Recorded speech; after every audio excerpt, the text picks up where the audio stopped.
Welcome back to Soulful and Sober. I'm very excited for my guest today because we're going to talk all about traveling alcohol-free, socializing alcohol-free.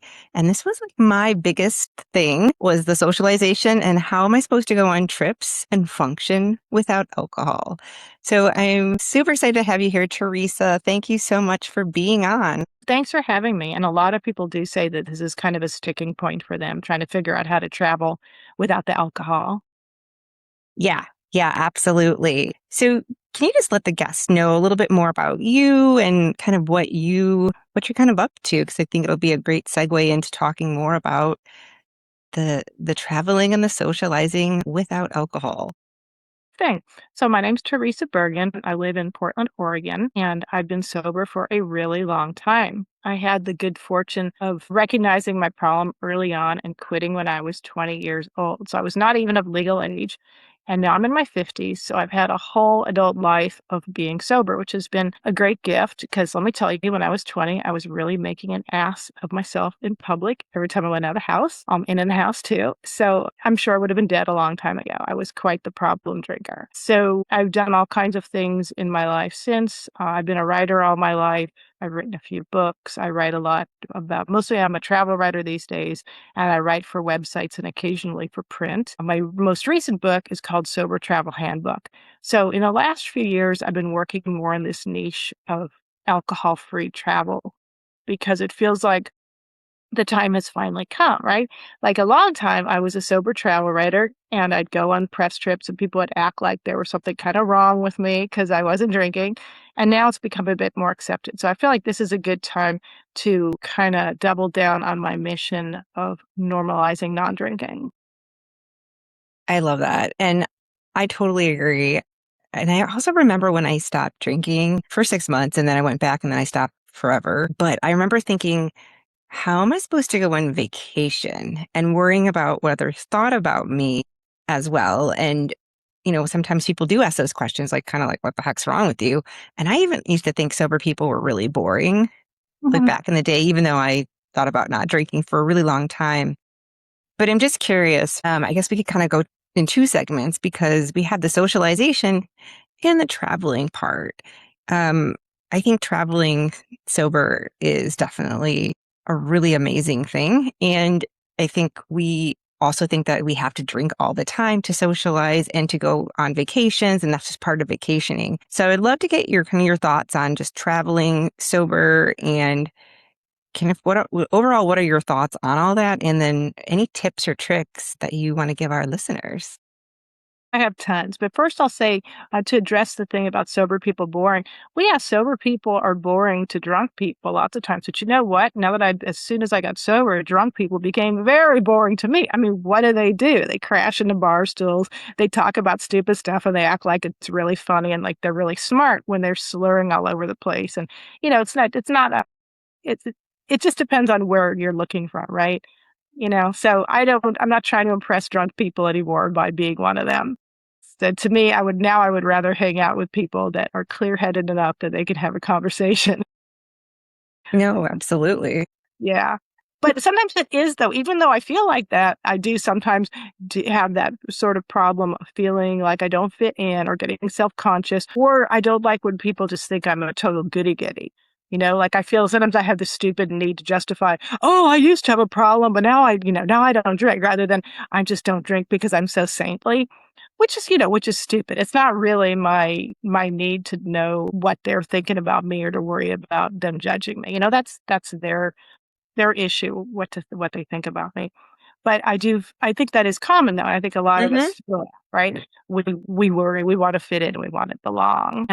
And then so what else did you ask me about tips So for before I ask more about that, I I mean do there's want to so many like, things to talk about here. there's so many things. I do want to highlight too, if somebody's newish to going alcohol free, I mean, this can happen anytime in your alcohol free journey, really. I think takes a little bit of time to get comfortable and identify as a non-drinker, right? Like, I'm just a non-drinker and I don't really feel like I need to justify anymore. I don't care. And I have a lot of friends. I've moved since stopping alcohol. But I have a lot of friends that still drink, and we're all a little bit different now, but I don't feel like I have to justify. I don't feel weird, but it does take time, I feel like, to have that settle in and realizing that for the longest time, we're told that we need alcohol to go on vacation, to socialize. And so that gets really programmed with all the events and all the birthday parties and the mom things and all the things, right? So it takes a hot second to unravel that. And who am I if I don't go out on my girls' trips? And I can tell you, I have been on girls' trips that we have gone to the winery one day. That's not all we do. And I can do that. But early in my alcohol free journey, there's no way on planet Earth I could have done that. So I just want to highlight that because I think it's very normal to feel these things. But I also think that, going this opposite way of being alcohol free is going to be new and a little bit uncomfortable. And I think that just like talking to you or I about these things is important because we've walked that walk, right? We've done it before. And I'm just curious a little bit more about the social component of Yeah, things. right. It can be uncomfortable, and I feel like you have to sort of get comfortable with being uncomfortable. You have to start understanding that that's just part of life. Because sometimes I think there's a little bit too much expectation of everything in life is supposed to be comfortable, and it's not. The way you expand your life is to put yourself in a slightly uncomfortable situation and get comfortable with it, and then keep expanding out a little more uncomfortable, get comfortable and a little at a time. I don't say jump into something that's way over your head, but I think so. Like I'm perfectly fine. All my friends know I don't drink. The ones that drink are the ones that don't. I don't have any trouble with any of my friends. It's more like when I go to these bigger situations where I don't know everybody, like say go to a lot of conferences. I might be at some kind of business conference. So then I have to be like, instead of this kind of mm, it's almost like a body language. It's like, okay, I don't quite belong hiding in the corner. I have to just like stand up tall, just be like, "Oh, thanks so much. No, I'd like the club soda. Oh, what do you have that's non-alcoholic?" And it's hard to do that because there is that kind of natural feel to try to be like everybody else. But lots of times when we're ourselves as non-drinkers, we're also being role models when we don't even realizing it, and we're giving permission to other people. And there have been times where I've ordered some mocktail and somebody else who's sitting next to me who has a drink, they look at it and they're like, "What are you drinking?" And I tell them, and they said, "I didn't know that was available." And I say, "Well, I asked for it." And then they say, "Oh, I guess I could ask for it too." And then maybe they didn't even really want the alcohol. So you have to remember that, you don't know if the people around you, they may be drinkers, they may have a problem, they may not really be into it, they may want to not drink. And so we can always be the role model in the group around us. I agree with you. And I think a lot of people actually think about not drinking more than people realize. And I think once you give this a little bit of time and this becomes your new norm, it does become easier to do. But I would love to know kind of your tips for even socializing, traveling, because I'll tell you a very brief story. When I first decided to stop drinking, I couldn't say forever. I couldn't really, I wanted to change my relationship with alcohol, but I had a trip coming up in like 6 months and it was an all inclusive trip. And I drank on those trips and that's what I did. And so I was like, okay. And I gave myself flat out anxiety about it. I literally like spent like in month 2 having anxiety about going on this trip. And obviously it worked itself out, but I think sometimes we predict things to be the worst and worried about those things. But now I go on vacation and it's like it's not even a thing. I don't drink. Well, I would say an all-inclusive is kinda dangerous for a lot of people at the beginning, right? Because A, that's sort of the norm that people are all drinking, and B, if you're like me, you paid for something, you want it. You're like, "I paid this money, and the money's for the booze, and I'm just gonna have a Diet Coke?" So I think those are kind of things that are natural for people to think about. And so I think you should think about why you're going to this place. If it's somewhere you really want to go, maybe that's where you really want to go. That's fine. But somebody gave me the good tip and said that you can contact an all inclusive ahead of time and ask if they have a different rate for non drinkers, which is kind of cool. Hmm. So if you're worried about if you want to not feel like you're wasting your money, but you still want to go, you could go to that. For me, though, I like to pick somewhere where alcohol is not the center part of the trip. where it's not really the norm. So I go in a lot of more nature kind of places and wellness kind of places. Nature, it's hard to transport a lot of booze if you're, say, kayaking or you're swimming or you're diving or something.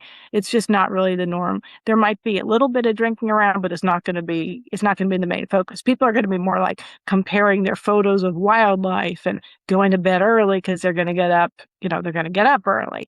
So somewhere like that doesn't really lend itself as much to drinking. Or if you want to go to more like a spa or wellness thing, again, there might be some drinking, but that's not cool. Like all the people that are into wellness aren't going to be getting drunk. Like that's not going to be like people would kind of look down on them and be like, that's not the point of this weekend. It's a wellness weekend. Why are they getting drunk? So you're not going to feel like you're the left out person there if you show up not drinking.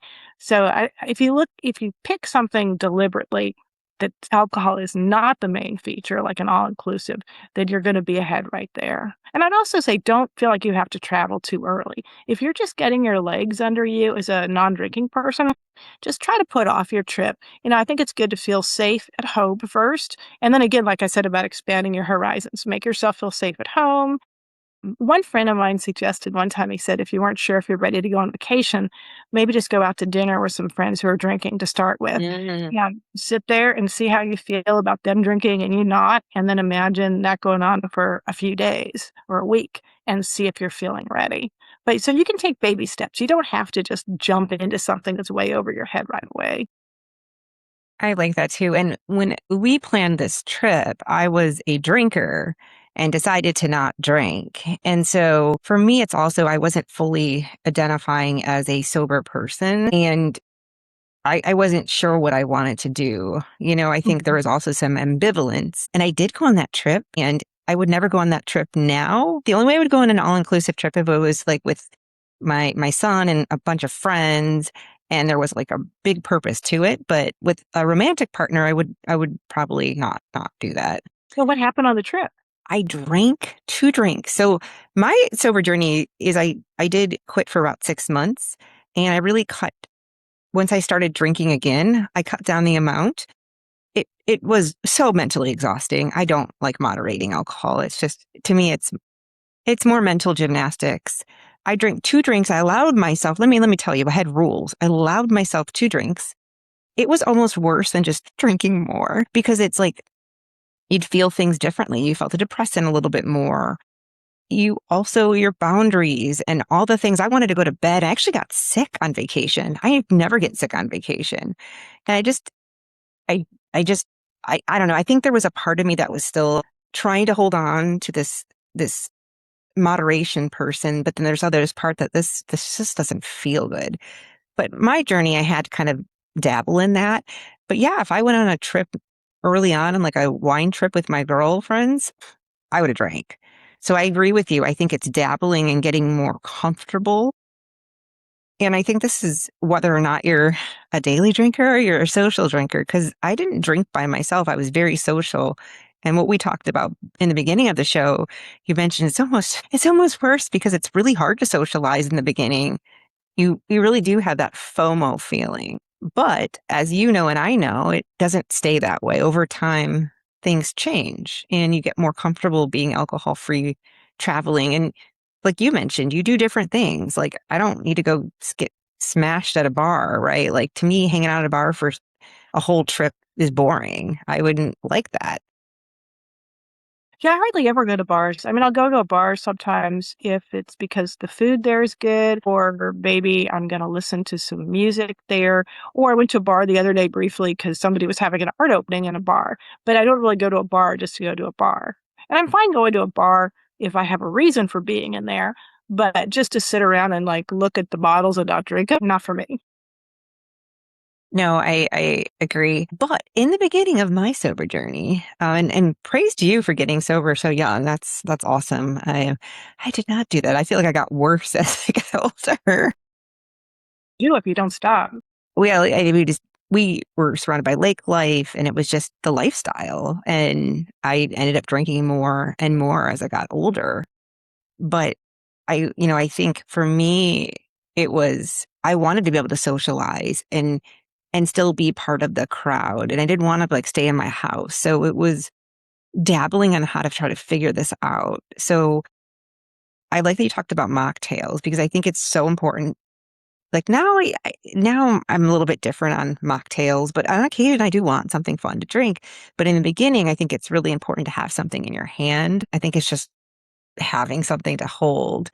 But I guess what would be your tips for socializing early on that you could give the listener if they're like, I have to go to this party and I'm nervous and I know there's like a whole mocktail NA game. I mean, it's really upped its game. True. And the having something in your hand is important, like you mentioned, not only for your own comfort, but also because it stops people from constantly offering you a drink.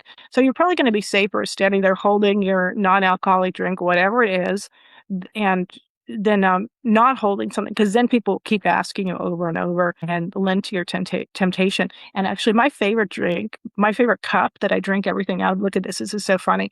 I had this on another video thing, and someone was like, "What are you drinking?" Look, it's a Moscow Mule cup. It's just Yeah. I drink everything out of this, like water, sparkling water, fruit juice. I just like the cup. So you could also have a cup that suggested a more festive drink and just have whatever drink in it you want if you're worried about standing out. No, that's fine. You don't have to, and you can tell people if it does come up that you don't drink, you can tell them as much or as little as you want. You don't owe them any explanation for why you're drinking or why you're not drinking. I mean, when was the last time you went out and somebody ordered a drink and somebody said to them, "Why do you drink alcohol?" Like, everyone thinks it's a norm to drink, right? But Hmm. as soon as you order something else, someone is likely to ask you that. So, you don't have to tell them anything. You could just say, "No, thank you. No, thank you." If you wanna give them an excuse, you could just say something like, "Not agreeing with me today," or "Getting up early," or "Have an important meeting tomorrow," or "Not in the mood." You really don't have to elaborate. If somebody presses you a lot, it's because they're having an issue and they want someone to drink with them to make them feel like their amount of drinking is normal. I mean, what's the way they push? If they just offer you a drink, they're being hospitable and they want you to feel welcome. If they keep pushing it, then it's their issue. Either way, it's not your problem. Hmm. So I'd say that. Also, it's nice to have an exit strategy. I like to give myself permission when I go somewhere that I can leave if I'm really unhappy. And there's time that I don't want to go to something. Lots of times it's like a business thing, and I'm like, oh God, I don't know if I Yeah. can do this. Yeah. Even after all this time, I don't really think I'm going to drink, but I just think I'm going to be uncomfortable and miserable. And it's funny because sometimes I'm not at all. Sometimes I'm the last one to leave. I really have a good time, but I like to give myself permission. If it sucks, I'm going Yeah. to leave after like 15 minutes. I'm not going to beat myself up. I'm going to give myself credit for trying. And I'll try to have, like, maybe I drove my own car, or I know I could get an Uber from this spot, or, some way. You just don't want to get stuck there. Like, you don't want to go with your party friend who's going to stay there till 3 a.m. and you're going to be stuck. So make sure you have a way to bail out, give yourself permission, hold something in your hand, and don't feel like you have to give people any more of an explanation than you want to. 100%. I agree with all that. And I have to think back to when I was going out. Now, my life is very different than it used to be when I first stopped drinking, but I remember caring so much what people thought of me. And I think it's some of these things kind of, I think people should start in the most compassionate way because we don't know what we don't know. But look at this differently. Like, why do I care so much what these people think about me? Because a lot of times it's not even people that you're close with. It's sometimes Mm. it's people that like they don't really have this huge stake in your life, but you care. And there's nothing wrong with that. But I always tell people, let's look at that little bit deeper. Because if you look at it, and you really break these things down, one of them, true, this is part of alcohol culture. We are indoctrined into it that socializing, going on vacation, it's part of the culture, right? Everybody's doing it unless you have a problem, and then you should probably get that under control. It's the message that's maybe not said, but it's really applied all across the board. So there is that feeling of you've been taught these things over and over again, but there was a time in our lives that we never drank, right? As kids, we played, we hung out. And I think as whatever happens in our childhood and as we get older, some could say that maybe we are people pleasers. Do we feel that we have to feel worthy of people? And so sometimes when we stop drinking and we have these really uncomfortable things, sometimes it can be a little bit of a mix of both of like, maybe there's some things bubble into the surface that we really need to address. The fact that granted I had anxiety, but if I have anxiety for this one thing, am I having these thoughts about other things in my life? So I just sometimes think removing alcohol really makes you question things and makes you look at things in a different light, which can feel really, really hard, like we mentioned. So I just wanted to throw that caveat out there because there's so many things that are nuanced in your alcohol-free journey that if you are a socializer, even if you don't socialize all the time, you can still feel that way because you've done it for so long, right? We've traveled, we've socialized for years with alcohol. And so to think that we're just going to be so comfortable on day one it's not always realistic. It's like what you mentioned, but also getting help and getting support from people that have gone through this journey versus just doing this by themselves. Because it can feel absolutely so lonely. And I'm speaking from my own personal experience. I don't know, what your personal experience was, but I was really lonely and felt like I was doing this all by myself. So it was hard to do it by yourself. Yeah, I would really recommend support, whether that's joining a 12-step group, getting some other kind of group. Maybe there's a lot of online support Hmm. today, different groups for women. I mean, there's so many different ways that people do it, but I think it makes all the difference to have some friends and comrades that you're going through this with. I ended up marrying a non-drinker. That's really, really awesome because, we're a team on that. And yeah, it's not so lonely if you have other people who understand it. And as far as all those feelings, I mean, it's like drinking is this anesthesia, right? So when you take away the anesthesia, of course, you're gonna feel the discomfort that you used to mask with alcohol. You're gonna feel the lows, but you're also gonna feel the happier things better because Hmm. it's the alcohol just sort of dampens down everything. So you are gonna have happier, clearer, more pure kind of memories of things and experiences. And then you're also gonna feel the sucky parts a lot, and you can't just, have another drink, but screw it, I'll just drink some more and pass out. So you're going to experience the range of human life more. And I also recommend journaling. I think that's very nice to write down some of your feelings because when we're caught up in the moment, we kind of feel like we can trap ourselves. Oh, I'm always going to feel like this. This sucks. And this is my life forever. But no, things change all the time. And if you write down those moments, those high and low moments, especially, you can start to see a little bit of a pattern and you can start to build up some confidence that, yes, this will pass. And I'm going to have a different emotion. I'm going to have a different experience. I'm going to have a different conversation. Absolutely. And I like that because in the moment we can feel like super trapped, but if we give ourselves space and time and we learn how to regulate by journaling, breathing, like people tell us these things all the time, but there's some merit in them because I feel like it's not that I feel like I know from my own personal experience that alcohol disconnects you and you don't have to be a daily drinker to have disconnection from alcohol. You really don't. And I think when we first stop drinking, it is new. It's uncomfortable, but it's also like exciting because where do you want to travel? Who do you want to socialize with? Like, what boundaries do you want to have? Perfectionism needs to go outside. Like, you learn a lot about yourself, and there's such beauty in that. And, when we talk about socializing, there are things that I didn't even want to do, and then I wouldn't know that because I would just get drunk or buzzed. So I've always said this, when you stop drinking, there is going to be things that you no longer like, and it wasn't because of the alcohol. You wouldn't have liked it. You were drunk and you tolerated it.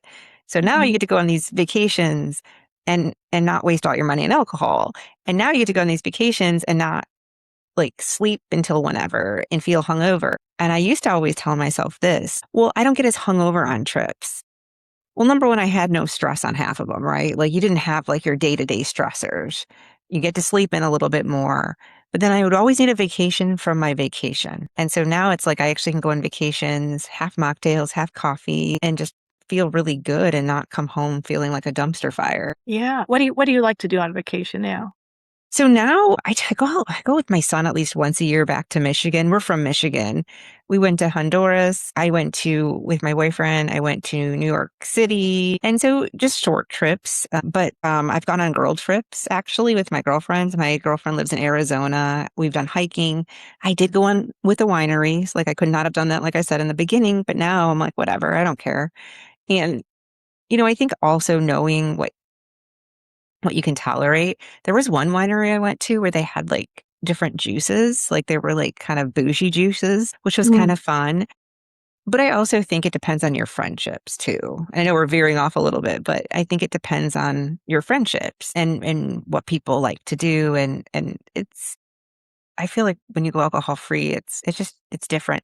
Like, yeah, like there's just there's certain people I don't hang out with anymore, but they weren't really close to me. But yeah, so that's kind of where I kind of, and like locally, I live in Florida. So we like kayaking and just being outside and watching the sunset and just those things. So that's what I like to do. I actually want to go on like a retreat to like Bali or somewhere with like yoga and like that kind of stuff. That's like kind of my jam.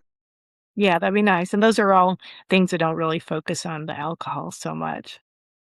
Well, a lot of people do retreats these days for alcohol in the alcohol free space. So Yeah, it's, yeah, you can find a lot of good non-alc kind of yeah. retreats. So I Bali mean, has some of those. absolutely. And like for traveling, you kind of mentioned some tips, but do you feel like people kind of change their minds on where they wanted to travel? I know we kind of touched a little bit on that with even my story, but I just think things change a lot once you stop drinking and what you like to do. So I'm curious kind of your thoughts on that. And then I have another question after that. Okay, yeah, that's a good point because if you were used to drinking all day on your vacation, then what on earth do you do with all those hours if you're not drinking? And do you know Darcy Murray in Vancouver who has the Hooked Alcohol-Free Travel?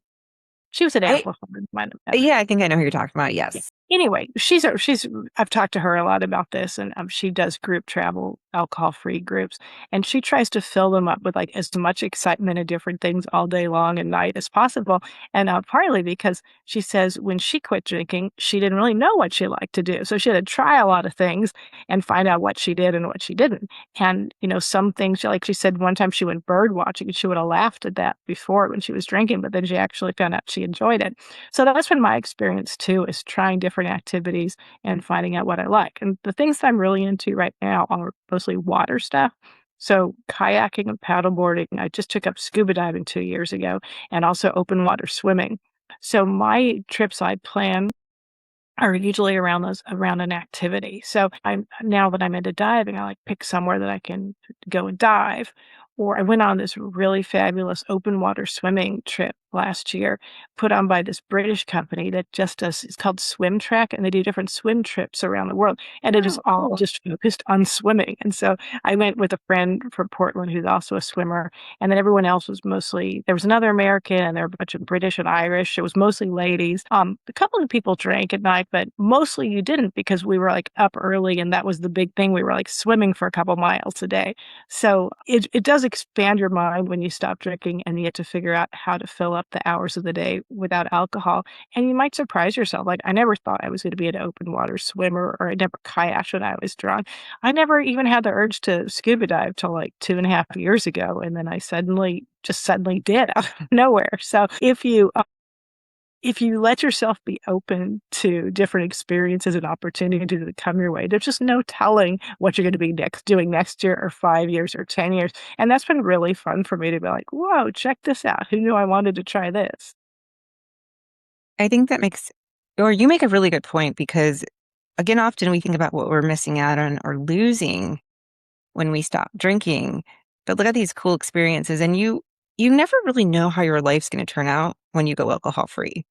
You Oh, have I the never even nudge. did any of these things while I was Mm. drinking. I had my butt glued to the couch or a bar stool.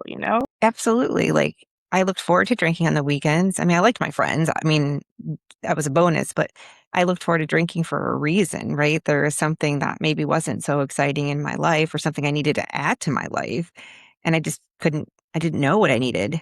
I think when you go alcohol free, when you start looking at, well, who could I become? Right? It's not like you're like a totally different person, but you're kind of, I mean, you have to figure out what you do like, what does bring you joy. I mean, people sometimes will be like, I'm bored and they don't know what to do. And because alcohol filled that void, right? And so it's really Mhm. exploring what do you want to do. And I think that's a beautiful thing because think of all the people you can meet and the experiences and all the things that you would never have happened if you would have kept drinking. It wouldn't have been possible. And so I like that because I think I agree. I like look at my life in 2022 to now. And I'm like, oh my gosh, it's so different. And there's definitely things that like are just life things that happen, but I don't think I would have access to the things I have now. I don't think I would have been able to handle the things if I didn't stop drinking and go on this path. That's my thoughts on that. And I'm curious though with traveling, you married someone that's a non-drinker. So sometimes people, I feel like everybody's all over the place with this. Sometimes people stop drinking and their spouse, if they're married, is a non-drinker. Sometimes they stop drinking and their spouse does it with them. And then sometimes and not everybody's married, of course, and then sometimes people do it and the person they're with does not stop drinking and they struggle. And I was in the situation where I stopped drinking. My ex at the time, I was married and he was drinking. I never expected him to stop drinking. I was never saying that, but I found it to be kind of challenging. As you go through the sober journey, I think it depends on how much your spouse perhaps drinks, but I also think this can be challenging with traveling and connecting. So I'm just curious your thoughts on that because I think a lot of people, I think what holds people back too is how am I supposed to connect? And before I go on with that, they might not even realize they're thinking these things. How am I supposed to connect? Like, there's just a lot of like, I think ambivalence to stop drinking if like depending on your relationship, really. Right. Do you mean connect with your significant other when you travel? Yes. Uh, Yes. And I think just even traveling, when one person's not drinking, because I feel like, especially in the beginning, it's very easy to drink because again, the person might be supportive of you, but they're not going to tell you to not drink, right? Or again, I work with like a lot of like kind of more gray area drinkers, so they aren't necessarily rock bottom. So, they're like, well, alcohol is a problem, but yeah. When before I was married, I had a series, in sobriety, I had a series of boyfriends, and most of them, like long-term ones, and most of them were sort of take it or leave it. Like it wasn't important to them. Like they didn't have a drinking problem, but if they were around me, they just wouldn't drink because they knew it was more comfortable for me. And so I really appreciated that. I had one that had some problems. I'm not going to go into that. That wasn't a match. So, yeah, again, it depends on, I'd say, the degree of your own relationship to alcohol. Like, if you're more gray area, maybe you can handle it, I don't know. If you feel like you're really an alcoholic and you're in danger of relapse and the person is drinking heavily, it could end it. You just have to yeah, face that and then think about what do you want for your life. If Yeah. Yeah, it's really gonna depend on the person. I wanted to avoid that. I really say I never wanted to, like, be kissing somebody that tasted like alcohol because I felt like that was just gonna set me off. So I guess I chose people mostly who were okay not drinking when they were yeah, around. And for a lot of people, that would be too much to ask, but one thing about getting sober at a young age, I think I probably put myself first before a lot of people I know, especially a lot of women. A lot of women, they're more concerned about like, what their friends are doing, whereas from an early age, I could see that my survival was dependent on putting myself first. So I don't have as much trouble doing that as a lot of women, and sometimes people think I'm really selfish about that, or oh, you always put yourself mhm, first. But I don't care. I don't have any shame in it. So as a sober person, I would not deliberately get involved with someone who was drinking very much. I had the one experience where it turned out that one of my boyfriends was secretly using a bunch of drugs, and that was a big problem, and obviously we're together now. yeah. Yeah, I think that this is a topic that is probably a very lengthy topic and it's individualized because everybody's situation is a little bit unique. I do think it's a little hard to go alcohol free when your partner's drinking a lot and you have Mhm. absolutely zero support. I feel like it's hard. And I don't think it's our role to necessarily tell somebody what to do, but I do think that some people are at a crossroads of well, maybe I'm not as comfortable with their drinking as I thought I was. And I think when we stop drinking, again, you have to go down this road sometimes. And, you know, for me, when I started dating, I was like, gosh, do I want to date somebody that is alcohol free or like, because it's a fine line. And like I said, my friends can do what they want, but in a romantic partner, it's important for me to have somebody that honestly, I had to really think about that doesn't drink because I am so heavily in the sober space. I think it's rare to find people that drink on random occasions. Like that would be probably not a big deal, but I think a lot of people binge drink, let's be honest. It's going on vacations and doing all that. I think I would have a hard time with it. Yeah, it's not for me, and I like to have no alcohol in the house either. That's my preference. If you live with someone who drinks, you have that. I don't really feel like I'm about to drink at any moment, but I just like to I feel safer. I just like to not have it there around. Like, what if I sleepwalked or something? I don't like if I'm in a hotel room either. I get really annoyed if there's a mini bar with alcohol. Yeah. I don't like any of that. I don't like having it around, especially in my more weak moments of like sleeping or waking up. I'd rather not have it. But Yeah. I think a lot of people do stay in relationships because of the alcohol, or they stay drinking because of the relationship, because it's very hard. Like when I was a very young drunk, one time I had a boyfriend, and we decided we'd try to stop drinking together. And I think we made it like one day, and I came home and he was drinking, and he's like, "Here's a beer. Oh, and I got you a pack of cigarettes too," because I was also trying to quit smoking. And I was just like, "Okay," and immediately gave up. Yeah. And I think that's probably pretty common.